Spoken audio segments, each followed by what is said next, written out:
What up, everybody? It's your girl July from Kickback Couture, and today I want to talk about Reason. As many of you know, I started with Reason 5. It was love at first sight, but since I made the commitment, my heart's been stomped on, shattered, and torn out of my chest. Let's talk about it.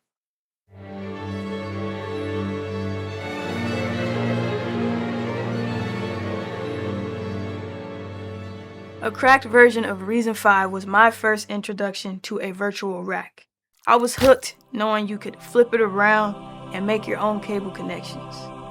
That initial taste of analog emulation led me to save the money from my first job in order to purchase a legitimate license.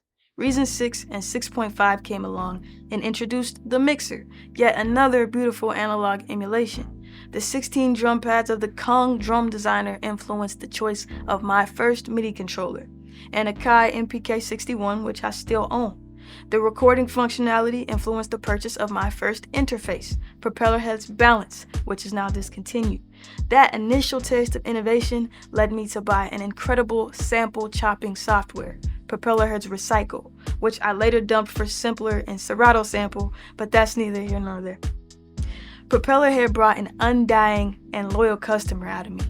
Whether I needed a drum device, reverb for a melody line, or a quick and easy arpeggio, Reason had a rack for that.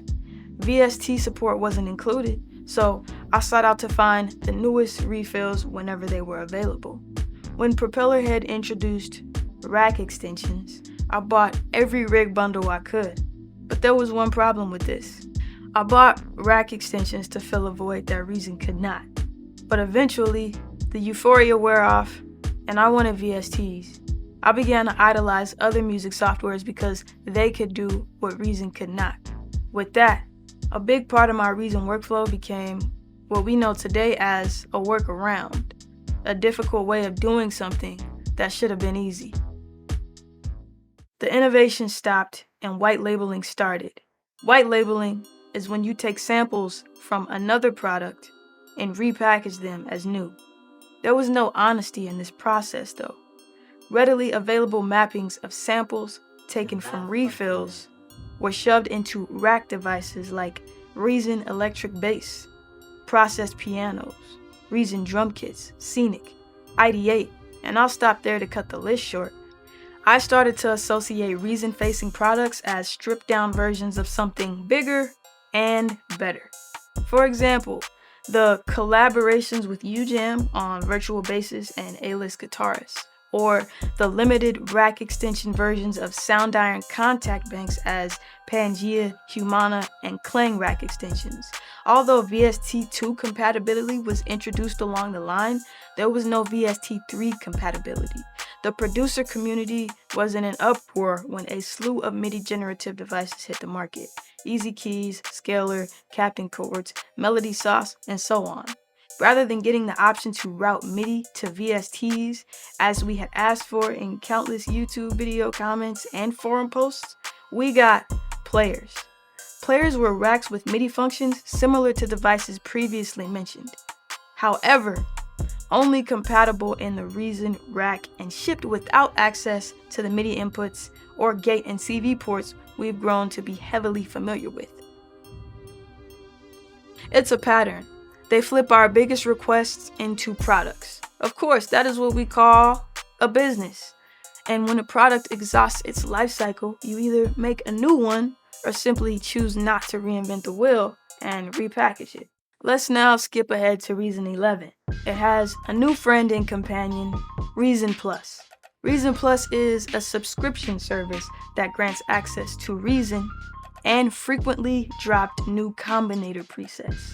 Propellerhead, now named Reason Studios, has even made Reason available as a plugin to utilize in other digital audio workstations like Logic, Ableton Live, Pro Tools, FL Studio, and so on.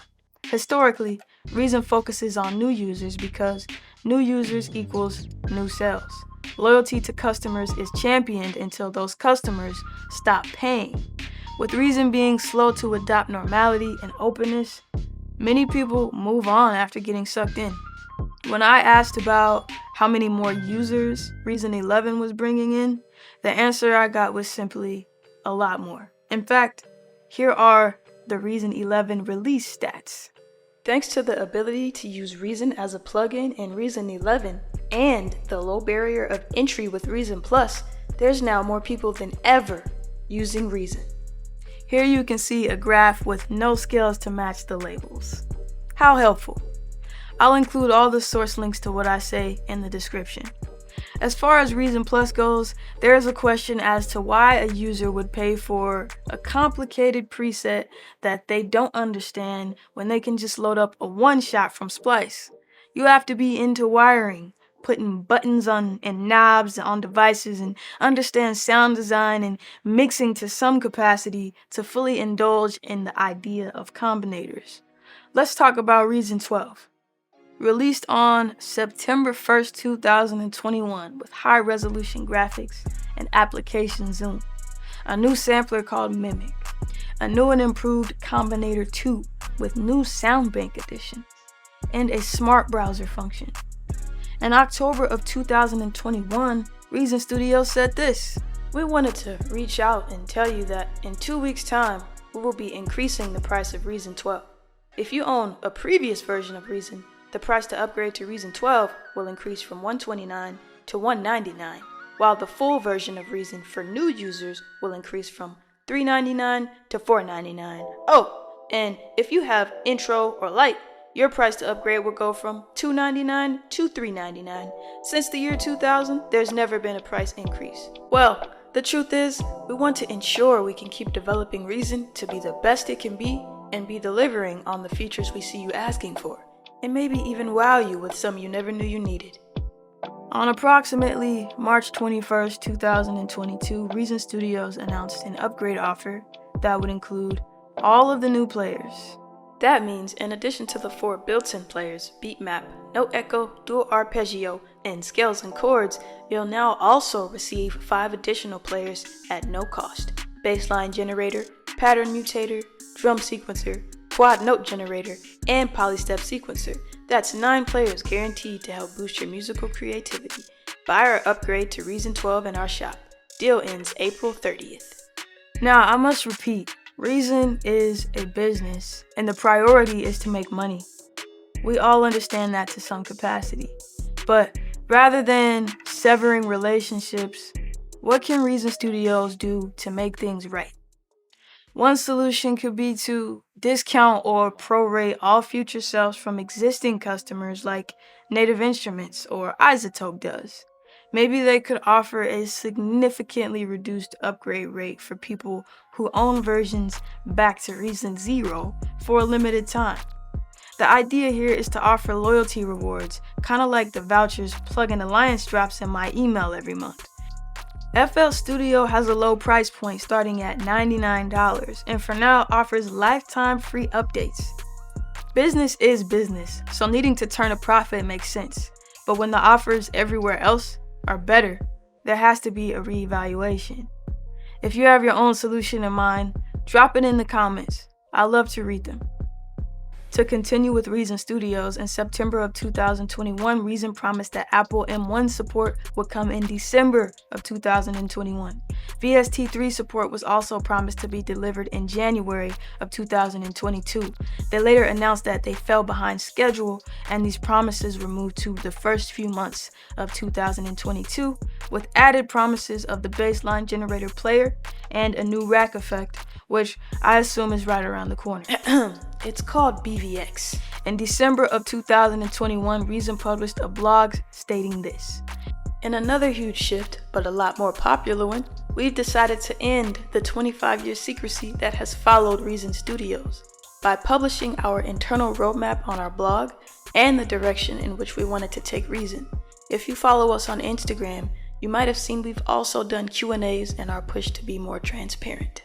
In their attempt to be more transparent, their latest roadmap announcement in March of 2022 journeys toward the development of a new creative effect, a new player, VST3 support, and offline mode.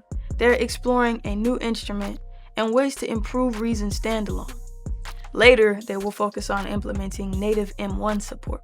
In their words, In parallel, we are also doing research and working on long-term plans for how to take the Reason Rack plugin and standalone DAW to the next level. However, do not expect too much DAW workflow development during 2022, as we will continue to focus on core underlying technology projects such as M1 and VST3, which are crucial to allow us to innovate in the future. However, we are aware of the many different requests you have regarding improved DAW workflow, sequencer updates, and other capabilities. People who have a long history with Reason know why they fell in love with it. Many people are still in love with it. Some have decided to go for an easier love language. If you just want to slide 808s and roll hi-hats quicker, FL Studio has you covered. If you just want to sidechain multiple signals to a kick in seconds, Ableton Live has you covered. If you want to record, edit, and mix vocals and live instruments with VST3 and offline processing, Pro Tools has you covered. If you want to indulge in a world of hardware emulations without artifacts and crashes, Arturia, UVI, and Native Instruments have you covered. The question is, when does Reason Studios have us covered? Does Reason have a rack for that? Anyways, I'll be embarking on a journey to find out who does have it. So like this video, comment below, and subscribe to follow the journey. Definitely let me know what you would like to see next. It's all culture, kickback, and cook up.